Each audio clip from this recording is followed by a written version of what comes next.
Alright, it can't be that bad.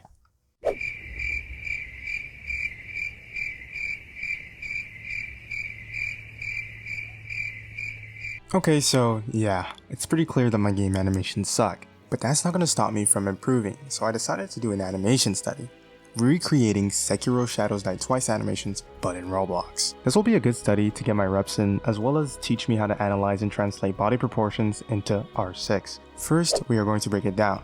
We'll focus on the movement aspect of Sekiro, the dodges, the walks, the strafing, all that magic. Then we'll move on to some of the basic attack combos. But where do we start? Well, with one of the most important animations, of course, the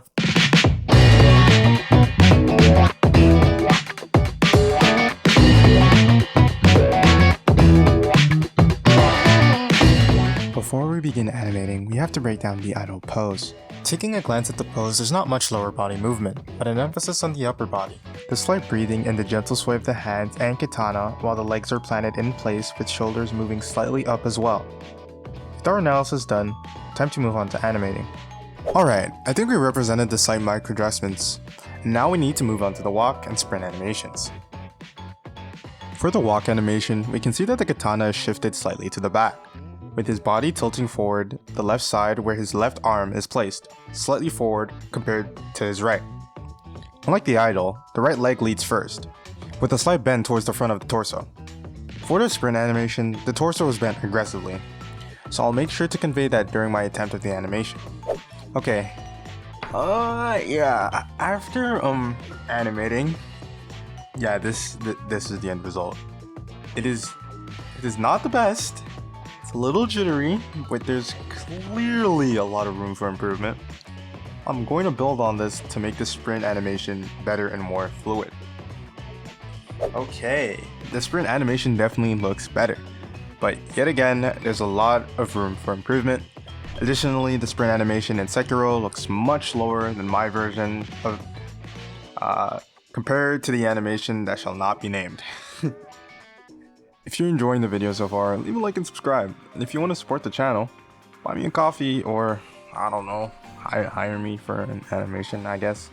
I don't know why you would do that, but yeah, anyways, back to the video.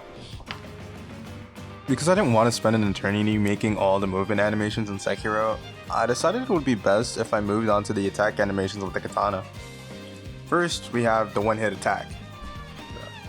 First, we have the anticipation frame where he pulls the katana back with both hands, then swings diagonally. Then we have the follow-through, returning back to the idle animation. Okay, so this is the final product. There's definitely room for improvement, but I'll call this a pretty solid base for my skill level. For the two-hit attack, it takes the end frame of where the attack lands and continues off that. It's more of an uppercut-esque movement where the sword is driving up.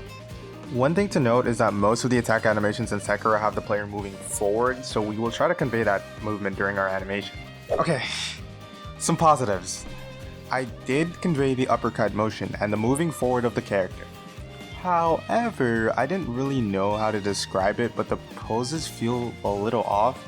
I tried to fix that, but I wasn't really sure how to fix it.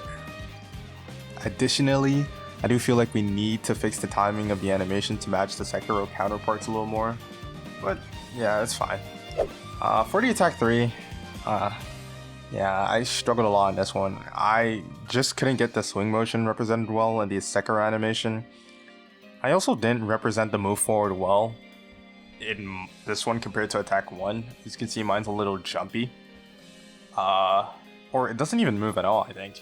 But, well, there is movement, but it's like, there's a little more Sekiro attack animations, but I got lazy because I didn't know how to rig a sword with Motor 60 movement in Blender, so, yeah. Finally, we have the dash. So for the dash, the first frame is where he bends his knees, leaning in forward, then pushes off with his right leg to move forward. His torso is very low to the ground. Okay, so this is not bad. I couldn't really get the sword in the correct position due to me not having a handle on the rig. Additionally, the torso should be much lower, but when I try to emulate this, it looks super janky, and I was like, nah, let me just bring it higher. Anyways, this was a great study. Definitely learned a lot from analyzing Sekiro animations. I'll definitely improve upon this in the future, and if you have any suggestions, just let me know so I can, know where to improve. It's in the name. Also, try the different editing style. Let me know if y'all mess with it. Anyways, goodbye.